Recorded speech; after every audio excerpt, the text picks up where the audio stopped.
guys, welcome back to my channel. So today we are going to continue our chapter 1 of algebra, that is matrices. Today we are going to discuss the examples of exercise 1.1.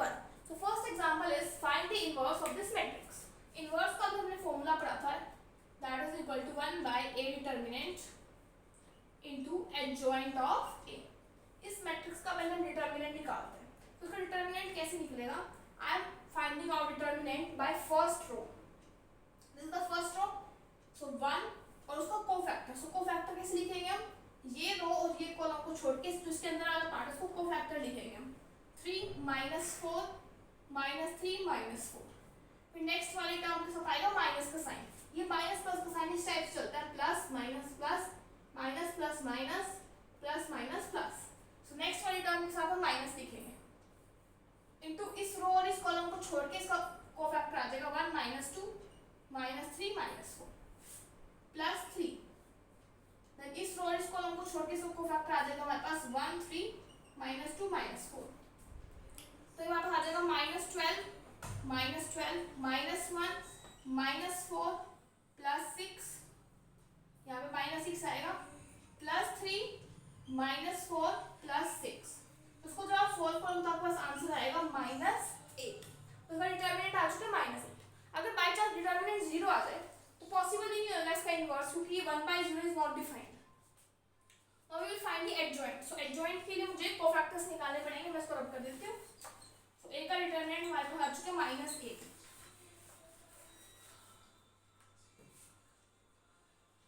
So cofactors will be a11 a12 a13 a21 a22 a23 a31 a32 a33. So इस मैट्रिक्स को मैं एक बार 3 बार लिख दूं ताकि आपको समझने में आसानी हो.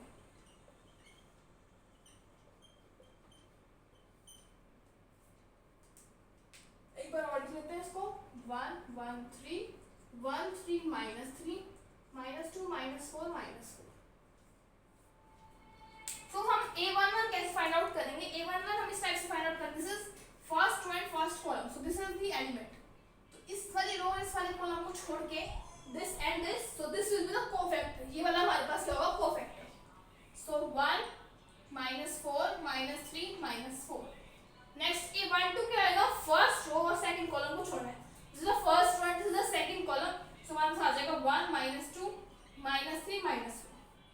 So a13 will be इसको और इसको छोड़ना है. So 1 3 -2 -4. Now हम a21 देखते हैं. So a21 हमारे पास क्या होगा इस मैट्रिक्स में? देखिए सेकंड रो और फर्स्ट कॉलम, इस एलिमेंट और इस रो को छोड़ के तो हमारे पास आ जाएगा 1 3 -4 -4. a22 मींस इसका रो और कॉलम को छोड़ के तो हमारे पास आ जाएगा 1 3 -2 -4. नेक्स्ट a23 हमारे पास क्या होगा? सेकंड रो थर्ड कॉलम को छोड़, that is 1 1 -2 -4. Next will be a31 third row and first column. So हमारे पास आ जाएगा 1 3 3 -3. Next will be a32 that is third row and second column. So 1 1 3 -3. a33 हमारे पास this row and this column. So we will get 1 1 1 3. तो आ जाएगा -12 that is -24. This will be -4 -6 that is -10. This will be -4 plus 6 that will be equal to your 2. Now a21 will be -4 plus 12 that will be 8. This will be -4 plus 6 that is equal to 2. This is -4 plus 2 that is -2. This is -3 -9 that is -12. -3 -3 that is -6. 3 -1 that is 2. अब जो मैं red pen से minus का निशान लगाऊंगी first वाले के साथ प्लस, नेक्स्ट वाले के साथ माइनस. तो ये हमारे पास आ जाएगा 10. नेक्स्ट इस वाले के साथ माइनस का निशान आएगा तो हमारे पास आ जाएगा -8. नेक्स्ट देन इसके साथ आएगा तो हमारे पास आ जाएगा 2. नेक्स्ट इसके साथ माइनस का निशान आएगा तो हमारे पास आ जाएगा 6. तो हमारे पास एडजॉइंट वाली जो मैट्रिक्स बनेगी उसको मैं साइड में लिख लेते हैं. That is -24 10 2. Then हमारे पास है -8 2 2. Then we have -12 6 2.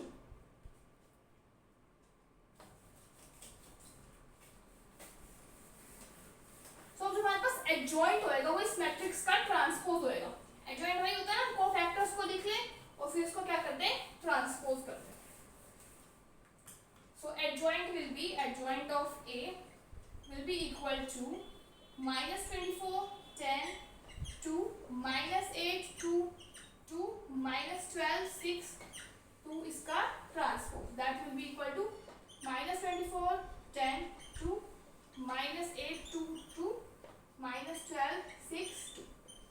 So A inverse will be 1 by determinant of A, that will be minus 8 into adjoint of A, that is minus 24 minus 8 minus 12 10 2 6 2 2 2. So our pass adjoint की value आ जाती है ये. Let us discuss example number 2. Now in example number 2 हमें D दे रखी है और हमें find D inverse करना है. तो ये 4x4 क्रॉस की मैट्रिक्स है. तो इसका देखिए पहले हम डिटर्मिनेंट कैसे निकालेंगे. डिटर्मिनेंट अगर हमारे पास कुछ इस टाइप की मैट्रिक्स गिवन है तो इसका डिटर्मिनेंट हमारे पास क्या होता है, product of the diagonal elements. So it will be d1 d2 d3 d4. This is a diagonal matrix. इसका प्रोडक्ट हमारे पास चलेगा डायगोनल एलिमेंट्स की मल्टीप्लिकेशन. नेक्स्ट हम देखिए इसके कोफैक्टर निकालें, फिर इसका. तो इन सब के कोफैक्टर्स निकालने से अच्छा है. देखिए 0 0 0 0 इनके कोफैक्टर्स हमारे पास 0 ही आएंगे. तो cofactor of this that is a11 और we can say cofactor of d1, cofactor of your d1. तो हमारे पास क्या आएगा, d2 0 0 0 d3 0 0 0 d4. Now cofactor of d2 का कोफैक्टर हमारे पास क्या आएगा, d1 0 0 0 0 d3 0 0. देखिए d2 का निकालना तो ये रो और ये सब्ट्रैक्ट करना पड़ेगा, तो ये बीच में 0 0 नहीं आएंगे. तो आ जाएगा हमारे पास 0 0 d4. नेक्स्ट हमारे पास कोफैक्टर ऑफ d3 और d3 का कोफैक्टर हमारे पास क्या आएगा, d1 0 0 0 d2 0 0 0 d4. Next cofactor of d4 तो हमारे पास आ जाएगा d1 इधर d2 इधर d3 इधर 0 0 0 0 0 0. देखिए इसमें क्या होगा, ये प्लस ये नेगेटिव ये प्लस ये नेगेटिव, फिर negative positive negative positive positive negative positive negative negative positive negative positive. तो इन सब साथ क्या आएगा, पॉजिटिव का साइन. तो कोफैक्टर ऑफ d1 हमारे पास क्या होगा, इसकी multiplication that is d2 d3 d4. इसका डिटरमिनेंट निकालना है ना, तो जो डायगोनल मैट्रिक्स अगेंस्ट so इसका product of diagonal elements will be the determinant. इसका आएगा d1 d3 d4. इसका आएगा d1 d2 d4. इसका आएगा d1 d2 d3. सो हमारे पास मैट्रिक्स क्या बनेगी, d1 की जगह हम इसका कोफैक्टर लिख लेंगे that is d2 d3 d4. फिर d2 की जगह इसका कोफैक्टर लिखेंगे that is d1 d3 d4. फिर नेक्स्ट हम d3 की जगह इसका कोफैक्टर लिखेंगे that is your d1 d2 d4 और लास्ट वाले का d1 d2 d3 और बाकी जगह 0 0. सो हमारे पास एडजॉइंट कैसे निकलेगा, जो मैट्रिक्स आई है कोफैक्टर से उसका ट्रांसपोज करके वो हमारे पास क्या होगा, adjoint. So adjoint of the matrix will be, इसका transpose that will be d2 d3 d4 0 0 0. अच्छा इस टाइप की मैट्रिक्स का अगर हम ट्रांसपोज करते तो यही मैट्रिक्स आती है. टाइप मैट्रिक्स का ट्रांसपोज तो this matrix is only obtain, this is only your adjoint.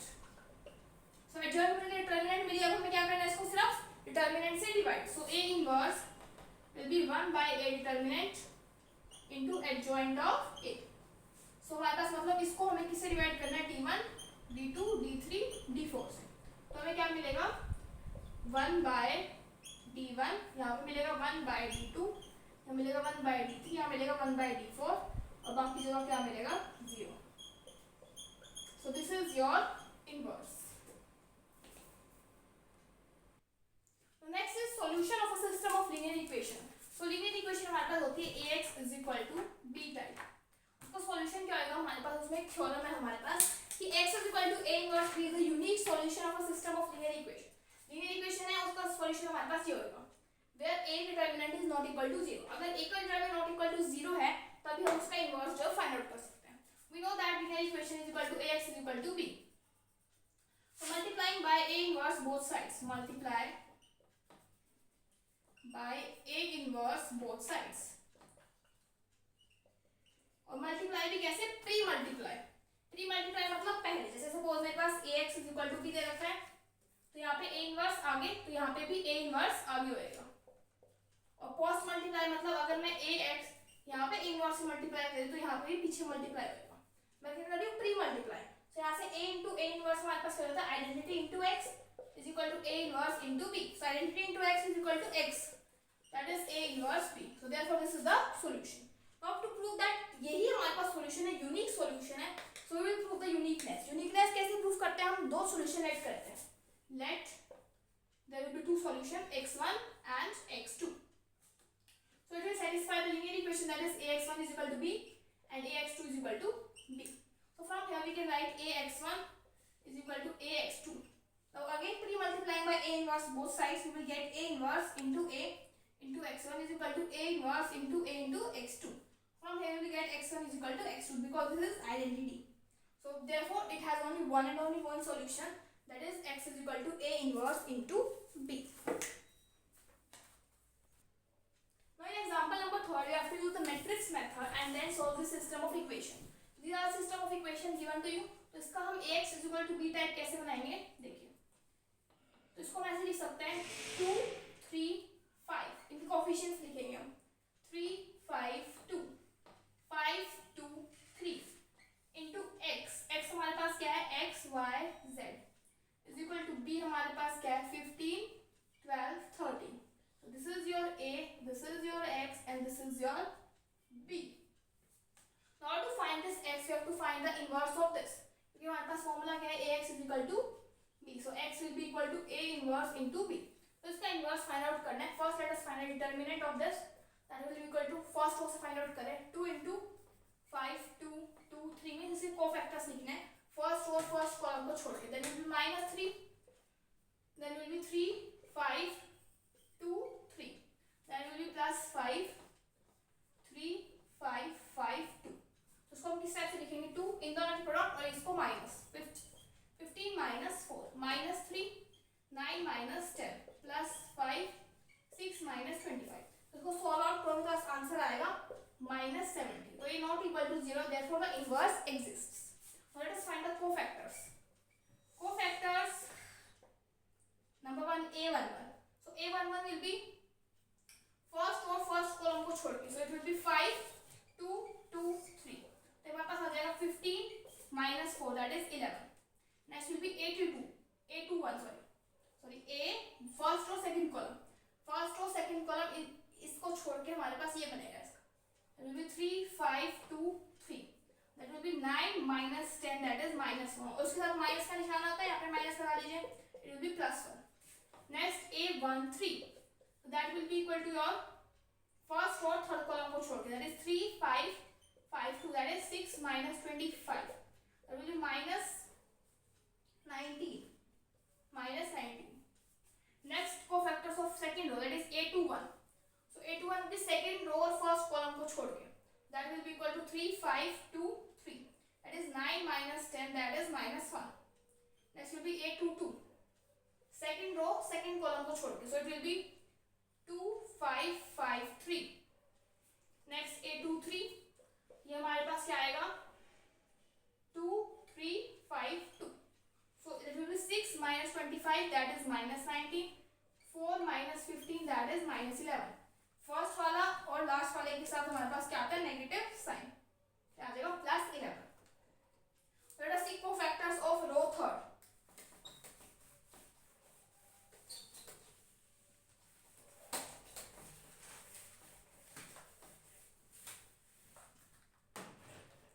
So a13 means first row और a31 third row first column, so हमारे पास आ जाएगा 3 5 5 2। next will be a32 means third row second column 2 3 5 2। next हमारे पास आएगा a33, so a33 will be 2 3 3 5, so हमारे पास आ जाएगा 6 minus 25, that is -19। next will be 4 minus 15, that is -11, 10 minus 9, that is equal to 1। और हमारे पास इसमें बीच वाले के साथ माइनस का निशान आता है, will be 11. तो हमारे पास जो मैट्रिक्स ऑब्टेन हुई है इन को फैक्टर्स को लिखने के बाद वो एक मैट्रिक्स लिख लेते हैं यहाँ पे एक बार. That is your 11 1 minus 19 1 minus 19 11 minus 19 11 1. Adjoint कैसे निकलेगा इसका ट्रांसपोज करके. सो 11 1 minus 19 1 minus 19 11 minus 19 11 1. सो ये हमारे पास आ चुका है adjoint of A. So A inverse कैसे लिखेंगे हम 1 by a determinant into adjoint of A. So A inverse will be equal to 1 by A determinant into adjoint of A. So उसको determinant से multiply करें that is minus 1 by 70. और ये हमारे पास किसके इक्वल होएगा x के that is x y z. तो हम यहाँ से जो है इसकी वैल्यू जो है वो फाइंड. ये हमारे पास A इनवर्स आ चुका है. अब A इनवर्स into B हमारे पास x के इक्वल होएगा. दिस इज A इनवर्स और यहाँ पे इसको मल्टीप्लाई करेंगे x B के साथ. सॉरी B हमारे पास क्या है 15 12 30. So this will be equal to this. तो देखिए माइनस 1 by 70 बाहर है. 11 into 15 plus 1 into 12 minus 19 into 30.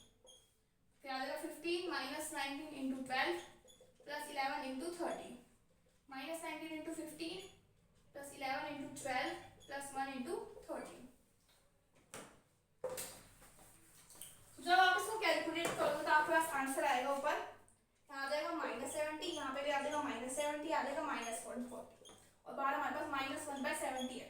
That will be equal to 1 1 2. तो यहाँ से इन दोनों को कंपेयर करोगे तो x आ जाएगा 1, y आ जाएगा 1 और z आ जाएगा हमारे पास 2. These are the 3 values that we will get. And in the next video we will cover exercise 1.2. Till then try the examples.